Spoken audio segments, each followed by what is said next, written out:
Questão 31 da prova de 2016, 1. Através da meiose, uma célula diploide dá origem a 4 células haploides, reduzindo à metade o número de cromossomos de uma espécie. O processo da meiose é um processo reducional, garantindo a formação de células haploides ao final do processo. Em animais, a meiose acontece para a produção de gametas. Nos vegetais, a meiose é espórica, ou seja, ela acontece para garantir a formação de esporos, que são células haploides nos vegetais. O gameta é sempre haploide, né? Mas no caso dos vegetais, o gameta não vai ser originado por um processo de meiose, como no caso dos animais, o que é gerado por meiose nos vegetais são os esporos, que são células que vêm a partir de uma estrutura diploide. Então, se uma estrutura diploide dá origem a esporos que são haploides, é porque houve um processo de meiose, e a gente fala que a meiose nos vegetais é espórica. Já nos animais, a gente tem aí, nesse caso, as células que dão origem aos gametas são células diploides, e elas vão aí, nesse caso, garantir a formação de células haploides, porque passam por um processo de meiose. Nos animais, a meiose, aí, nesse caso, a gente classifica como uma meiose gamética, tá bom? Vamos lá. Esse tipo de divisão celular é um dos fatores responsáveis pela variabilidade genética nos organismos. Além de ser um processo reducional, a meiose ela é um processo que garante variabilidade genética por 2 motivos, né? Um deles é o crossing over. A ocorrência do crossing over, ela vai garantir a troca entre cromátides de cromossomos homólogos, entre as cromátides mais internas, né, de cromossomos homólogos, gerando aí uma variabilidade genética, gerando a possibilidade de uma variabilidade genética. Se não for por crossing over, porque crossing over é um processo que acontece com condições muito específicas, né? A gente tem que ter aí, nesse caso, genes que estão ligados no mesmo cromossomo para que esse crossing over possa acontecer.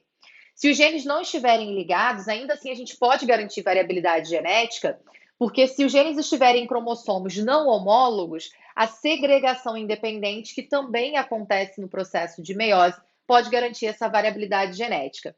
Lembrando aí que o crossing over acontece na fase da prófase 1, aí nesse caso a gente tem na prófase 1 a ocorrência do crossing over, e a gente tem o processo da segregação independente, ou seja, separação de cromossomos homólogos, né, que a gente vai observar, garantindo essa variabilidade genética na anáfase 1, que é exatamente a etapa do processo da meiose que vai garantir a separação de cromossomos homólogos. Então, na anáfase 1, que é aí, nesse caso, uma etapa do processo da primeira parte da meiose, né, que é da meiose 1, vai garantir variabilidade genética através de segregação independente, e na prófase 1, também dentro da meiose 1, vai ocorrer aí, nesse caso, pode ocorrer, na verdade, né, o processo de crossing over, tá bom? Então, vamos lá.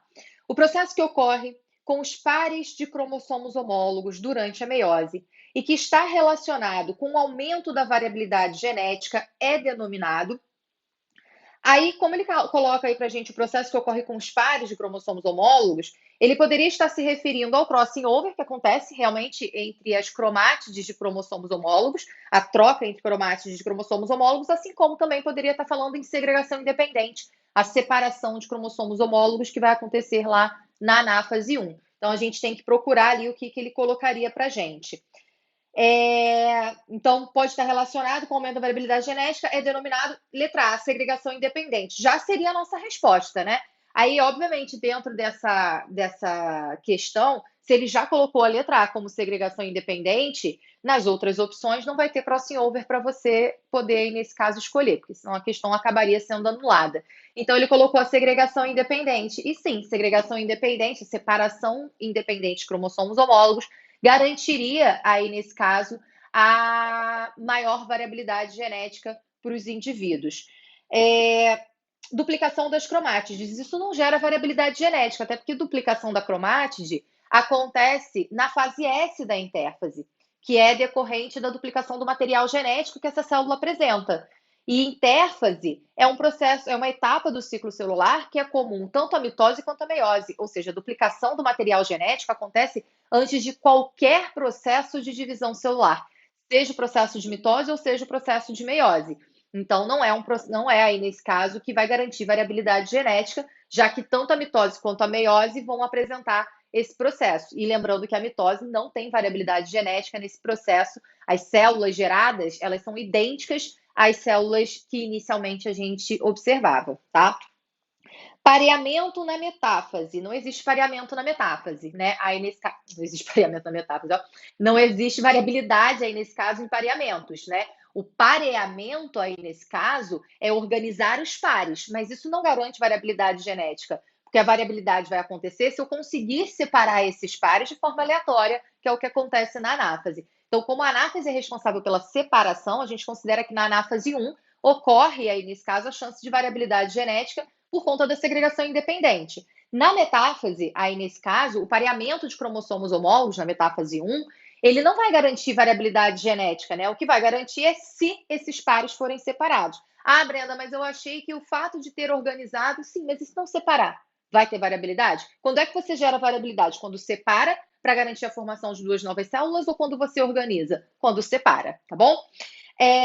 Letra D, replicação do DNA. Aí, nesse caso, seria quando a gente tem a duplicação das cromátides de um cromossomo, né? Seria na fase S, onde a cromátide se duplica, porque você tem cada cromátide é uma molécula de DNA. Se eu duplico a quantidade de DNA, aí nesse caso eu tenho a quantidade de cromátides, aí nesse caso duplicada, né?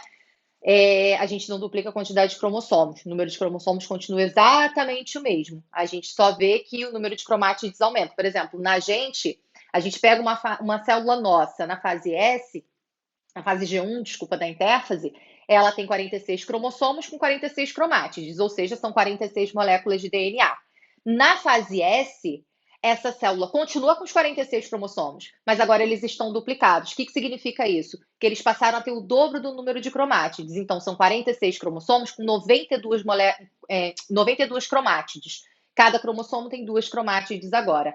Cada cromátide é uma molécula de DNA, ou seja, a gente agora vai observar, depois da fase S, que a gente tem 92 moléculas de DNA, mas o número de cromossomos se manteve a mesma, porque cada cromossomo agora tem duas moléculas de DNA ligadas a ele, ou seja, tem duas cromátides. Então não é isso que vai dar variabilidade genética, né? Duplicação do DNA, duplicação das cromátides, a gente vai observar que aumenta a quantidade de DNA na célula para garantir um processo de divisão celular que vai, nesse caso, fazer com que as células apresentem o número correto de DNAs ao final do processo, mas não garante variabilidade genética. Então, seria a letra A, segregação independente.